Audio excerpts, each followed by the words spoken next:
Hello. It's been a while since I've recorded a video, so I thought I'd make this one about an interesting problem that I ran across. And the problem is to prove that 1/5 x to the fifth plus 1/3 x to the third plus 7/15 x is an integer whenever x is an integer.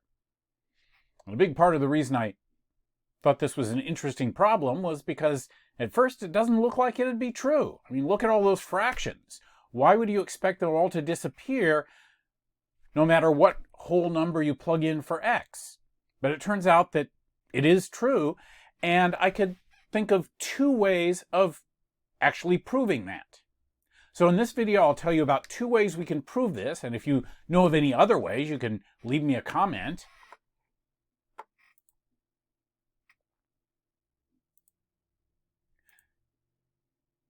So, as a hint to the first approach, in the book where I found this problem, the problem really said to prove that 1/5 x to the fifth plus 1/3 x to the third plus 7/15 x is an integer whenever x is a positive integer. So, not necessarily for any integer x, just for any positive integer. Now, it turns out that if you look at this function, this is an odd function, which means that f of negative x is equal to negative f of x for any number x. And that means that if f of x is an integer, then so is f of negative x. And of course, f of 0 is 0, which is an integer. So, if we can show that f of x is an integer whenever x is a positive integer, it will follow that f of x is an integer whenever x is any integer, because f of a negative integer would just be the negative or the opposite of f of a positive integer. Before we go any further, let's test this out. What is f of 1? Well, f of 1, if we plug 1 in for x, we get 1/5 times 1 to the fifth power plus 1/3 times 1 to the third power plus 7/15 times 1, which works out to be 1/5 plus 1/3 plus 7/15, which, in order to add the fractions, of course, you need a common denominator. So rewrite 1/5 as 3/15, rewrite 1/3 as 5/15, add those together, and they add up to 15/15, or just 1. So f of 1 is 1, which is an integer. What about f of 2? If I plug 2 in for x, we get 1/5 times 2 to the fifth power plus 1/3 times 2 to the third power plus 7/15 times 2. And that works out to be 32/5 plus 8/3 plus 14/15.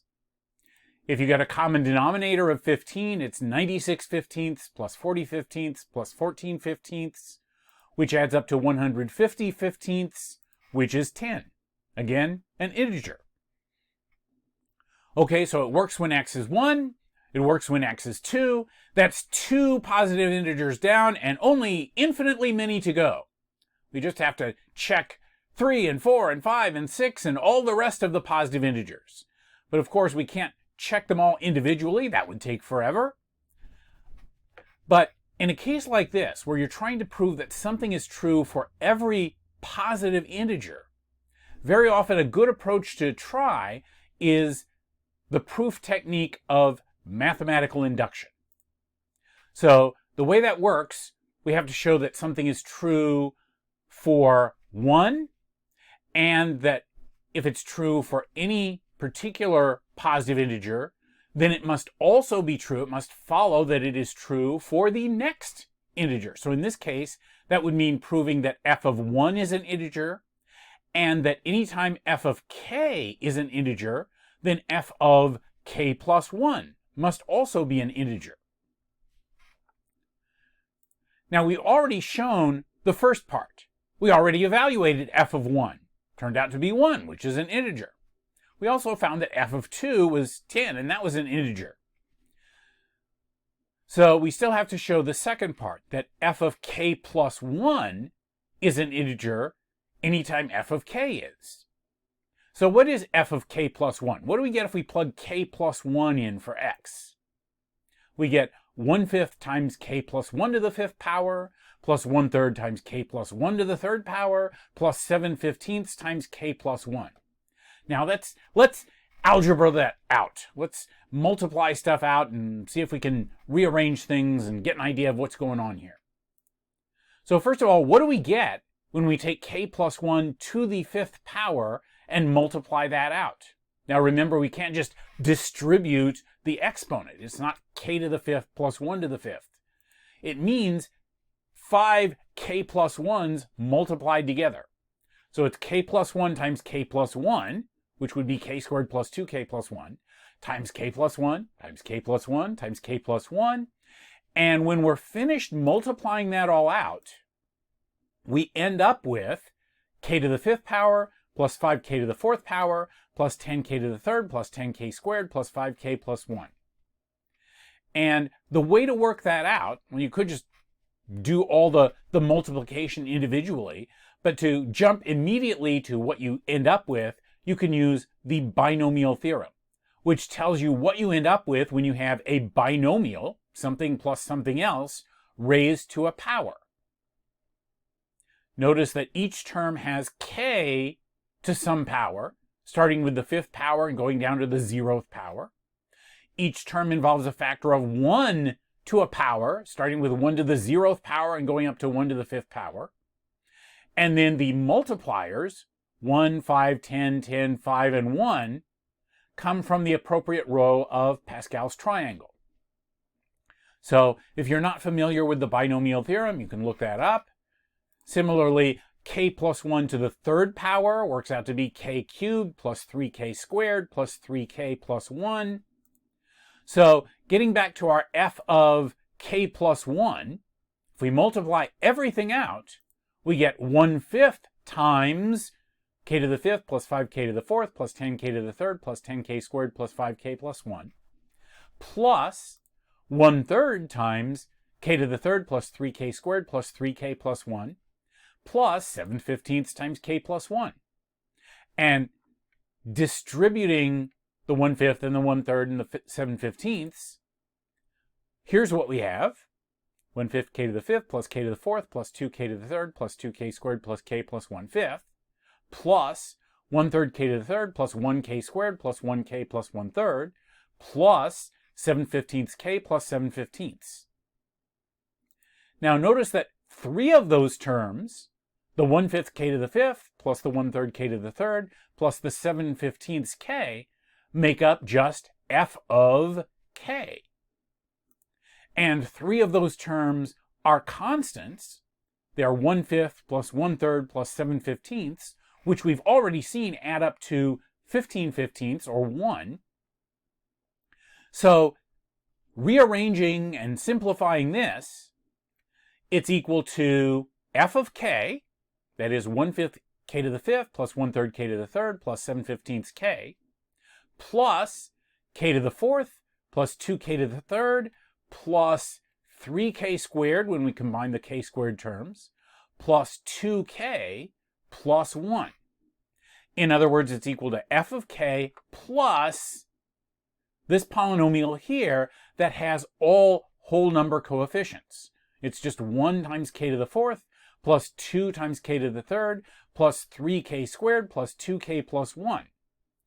And that is going to be an integer whenever k is an integer, because we're just taking an integer, multiplying integers, adding integers. The result must be an integer.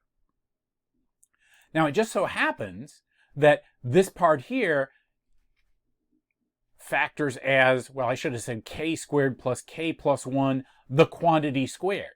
So it's not just an integer, it happens to be a perfect square, but we don't need that for what we're trying to prove here. So notice what we have here. We have that f of k plus 1 is equal to f of k plus some additional part that must be an integer, provided that the number we're putting in for k is an integer. So that means that f of 2 is equal to f of 1 plus an integer. And f of 3 is equal to f of 2 plus an integer. And f of 4 is equal to f of 3 plus an integer, and f of 5 is equal to f of 4 plus an integer, and so on. F of any whole number is going to be equal to f of the previous whole number plus another whole number. So that gets us all of them. We knocked over the first domino, that first domino knocked over the next, which knocked over the next, which knocked over the next, and all the dominoes fall. So by mathematical induction, we've proved that f of x is an integer whenever x is a positive integer. And as I said earlier, that's enough to show that it's an integer for any integer. Now, what about the second way that I said I'd show you? What's the second approach for proving that that polynomial function always gives us an integer output when we give it an integer input? Well, first consider a similar but simpler problem. Consider the function g of x equal to 1/2 x squared plus 3/2 x. How would you prove that that is an integer whenever the number you put in for x is an integer? The coefficients are still fractions, and here they both have a denominator of 2. And so I notice that if the number I put in for x were an even number, then I can see how that would turn out to give me an integer value. If x is an even integer, something like 2 or 4 or 6, then it must be true that x squared is even. An even number squared is always even. And so we're taking 1/2 times an even number here, which gives us an integer. 1/2 of any even number is still a whole number. And 3/2 times x must be an integer if x is an even number. And if both individual terms give us whole numbers, then when we add them together, we must have a whole number or an integer. So that shows that g of x gives us an integer value whenever the number we put in for x is an even integer. What if x is an odd integer? Well, it might be easier to see what's going on if we combine these two terms. They both involve a denominator of 2. So let's put them together over that common denominator, write it as 1x squared plus 3x all over 2.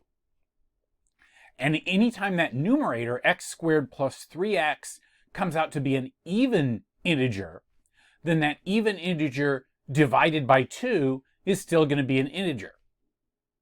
And we've already seen that works if x itself is even. Now if x is odd, then x squared here would be odd, and 3 times x would be odd, and then we'd be adding together an odd number plus an odd number, and that would give us an even number. By the way, if these things that I'm saying aren't completely obvious to you, check them and make sure I'm right about that. So odd plus odd is even. We have an even number on top, and that even number divided by 2 is a whole number or an integer. So either way, if x is either even or odd, x squared plus 3x comes out to be even. And so x squared plus 3x over 2 is an integer. So by considering the cases where x is even or where x is odd, we've shown that g of x always yields an integer value whenever x is either an even or an odd integer. Now, back to the original problem. This time, if we combine the terms by getting a common denominator and putting everything all over that denominator, it can be written as 3x to the 5th plus 5x to the 3rd plus 7x all over 15. And to show that this comes out to be an integer, we would have to show that that thing on top, that 3x to the 5th plus 5x to the 3rd plus 7x, is always divisible by 15. It always comes out to be some even multiple of 15 for any integer x.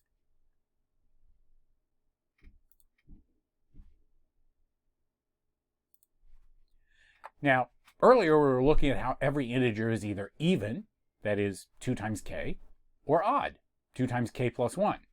To put it another way, it has a remainder of either 0 or 1 when divided by 2. Now, every integer is either a multiple of 15, that is, it's either 15k for some k, or it's 15k plus 1, or 15k plus 2, or 15k plus 3, or 15k plus 4, or somewhere all the way up to 15k plus 14. To put it another way, every integer, when you divide by 15, you get a remainder of either 0, 1, 2, 3, 4, 5, 6, 7, 8, 9, 10, 11, 12, 13, or 14. And it's maybe easiest to work with that if you work in terms of congruences. We can say that every integer is congruent to either 0, 1, 2, 3, 4, 5, 6, 7, 8, 9, 10, 11, 12, 13, or 14 modulo 15. Suppose the number we put in for x is congruent to 1 modulo 15. That is, it's 1 more than a multiple of 15, or it has a remainder of 1 when you divide it by 15. So it might be 1, might be 16, or 31, or 46, or 61. In that case, f of x, that is f of 1, would be congruent to 3 times 1 to the 5th plus 5 times 1 to the 3rd plus 7 times 1, which evaluates to 3 plus 5 plus 7, which is 15. And 15 is congruent to 0 mod 15. It is an even multiple of 15.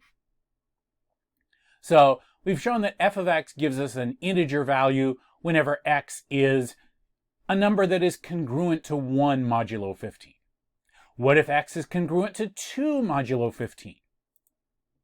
If we put in a number for x that is congruent to 2, so we're looking at 3 times 2 to the 5th plus 5 times 2 to the 3rd plus 7 times 2, which would be 3 times 32 plus 5 times 8 plus 7 times 2, which would be 96 plus 40 plus 14, which is 150. And notice that is a multiple of 15. It's 15 times 10. So it is congruent to 0 mod 15. Okay, we've done it for when x is congruent to 1. We've done it for when x is congruent to 2. And we can keep on doing it for all the other congruence equivalence classes, 3 and 4 and so on. Now, I'm not going to do it for all of those in this video. I'm going to leave some of those as an exercise that you can try if you want. But I'll do one more. Now, of course, it would be pretty easy to program a computer or programmable calculator to just do all these calculations and check them all real quick.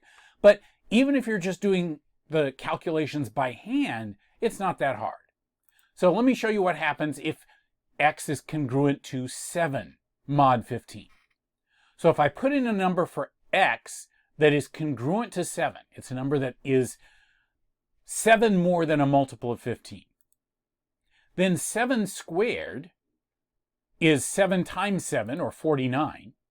And since that's equal to 45 plus 4, it's 4 more than a multiple of 15. 15 goes into 49 3 times with a remainder of 4. So 7 squared is congruent to 4 modulo 15. And 7 cubed, 7 times 7 times 7, would equal 49 times 7. We've already seen that 49 is congruent to 4, so 49 times 7 would be congruent to 4 times 7, which is 28, which is equal to 15 plus 13. So it's 13 more than a multiple of 15. So 7 cubed is congruent to 13 mod 15. And 7 to the 5th power, 7 times 7 times 7 times 7 times 7, we can break that up into 7 to the 3rd times 7 squared. We've already seen that that would be congruent to 13 times 4, and that would be 52, which is equal to 45 plus 7. It's 7 more than a multiple of 15. So 7 to the 5th power is congruent to 7 modulo 15. Now, what about that whole polynomial? If we put in a number for x that's congruent to 7 mod 15, 7 squared is congruent to 4, 7 to the third is congruent to 13. 7 to the fifth is congruent to 7. 3 times 7 to the fifth would be congruent to 3 times 7, which is 21, which is equal to 15 plus 6, so that's congruent to 6. 5 times x to the third would be 5 times 7 to the third, and that would be congruent to 5 times 13, which would be 65, which equals 60 plus 5. It's 5 more than a multiple of 15, so that would be congruent to 5 mod 15. And what about the 7x part? That would be 7 times 7, which is 49, which we've seen is congruent to 4. So the whole thing would be congruent to 6 plus 5 plus 4, which equals 15, which is congruent to 0 mod 15. So that demonstrates that if the number you put in for x is congruent to 7 mod 15, the value that you get out of f of x is congruent to 0 mod 15. So I've checked it for when x is congruent to 1, for when x is congruent to 2, and for when x is congruent to 7. To finish the proof, you would just have to check all the rest of the cases and show that for all the other possible things that x is congruent to modulo 15, f of x turns out to be an even multiple of 15, which means that, on top you get an even multiple of 15, and then when you divide that by 15, of course, that would be an integer. So I hope you found that as interesting as I did. And like I said, if you could think of a different approach that also works, leave a comment. And thanks for watching.